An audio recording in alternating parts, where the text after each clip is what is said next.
Hey everybody, welcome back. Today we're going to take a look at this Stanley 10-piece cook and prep set.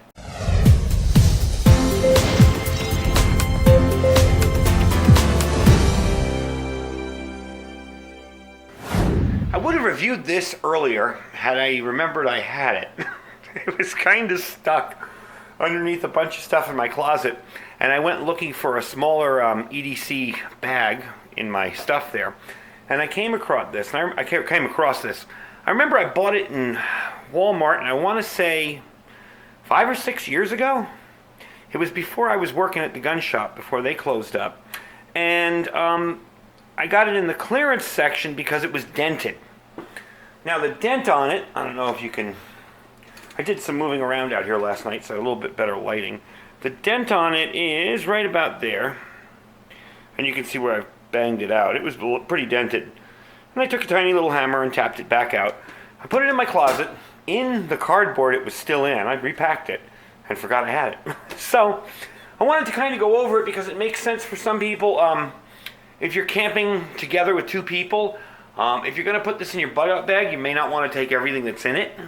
If you want to put this in your car emergency kit, excellent choice. It's a little heavy. It's, I believe, what is it, 1.6 pounds? So, I mean, this isn't a light kit, but there's stuff that can be taken out of it and made a lot lighter. So let's dig into the kit. This opens like the usual Stanley things open. You just squeeze it together. Still has the plastic on top. And as you can tell, I've never used this. This is one of the reasons I started my channel, to get out and use some of my gear. And this has probably been in there for that long. So you got cutting boards here. 2 cutting boards. They're also lids for the pots that are in there.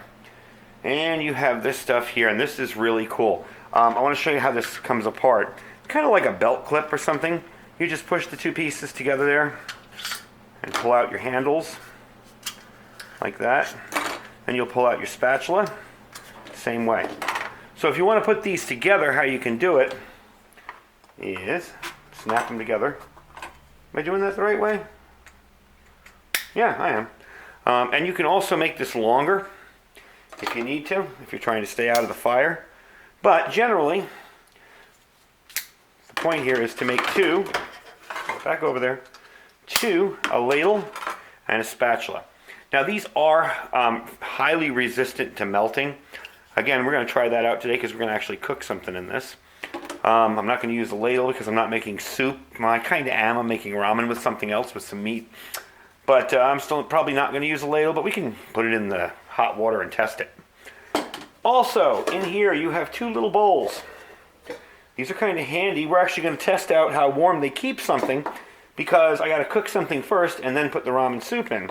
So you cover them up like that, and yes, you do have a hole there. I'm not sure that you can, maybe you can do it that way, but you still have the hole there. So it's not going to, it's not going to keep stuff warm indefinitely. But if you're just cooking something first, quick, like say, what I'm doing is I'm going to make spam and ramen. And I'm going to throw the spam in there, cook it up, throw it in here. I think it'll hold long enough for the ramen to boil and be fine. So we're going to get outside, we're going to test this out. And I'm going to put it back in my cooking area, and we're going to see how it performs, because I've never used it, and it's about time it gets some use. See you in a minute. All right, we're out here in my little testing area, and I got the cutting board down. Let's see how this works for chopping up some spam. Oh well,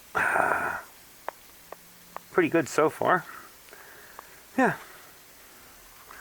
Pretty darn good. It's a little small, but then again, you're not going to be making huge portions when you're out camping.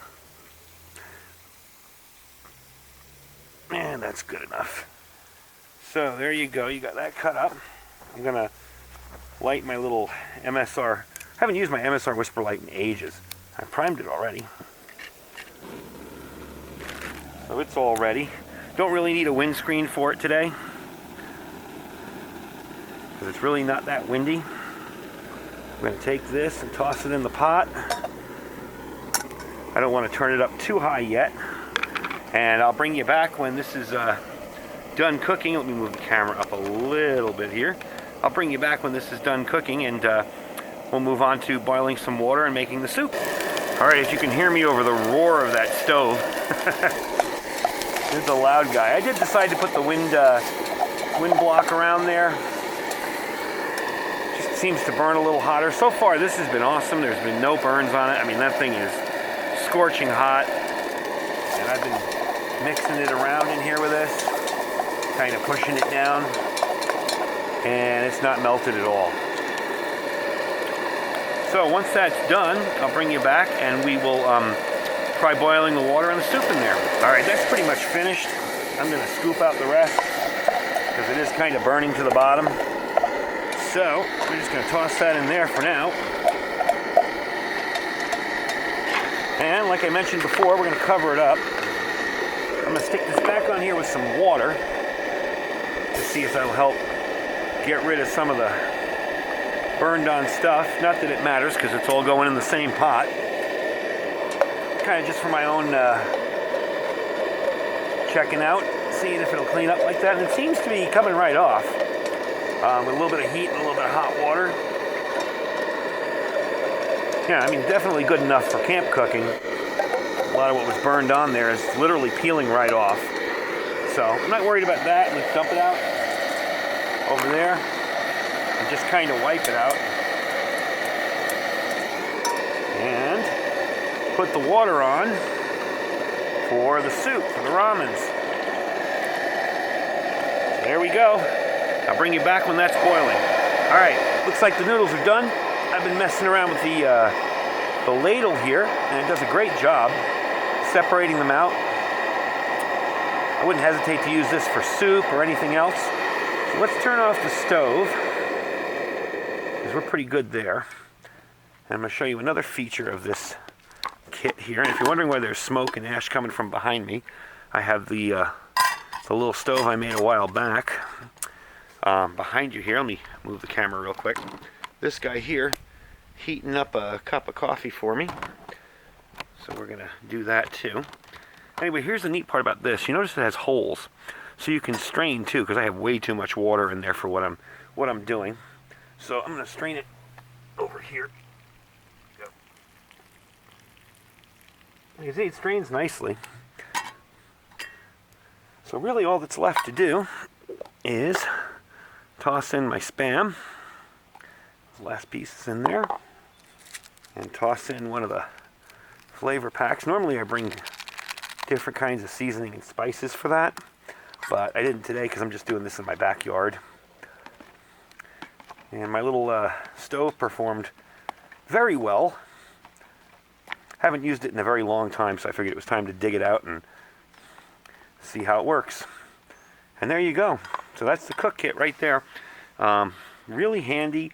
A little on the heavy side, but I definitely wouldn't hesitate to use it for car camping, or maybe even to keep in your vehicle, which would be a really good idea. You know, to keep this in your vehicle as an emergency cooking kit. A really neat thing.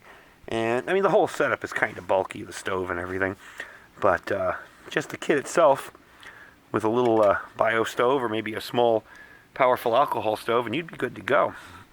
So there it is. There's lunch. I made more than I normally would because I wanted to make 2 portions of it. So that's it. Anyway, thanks for watching today, and we will talk to you soon. And don't forget to click subscribe if you're not subscribed.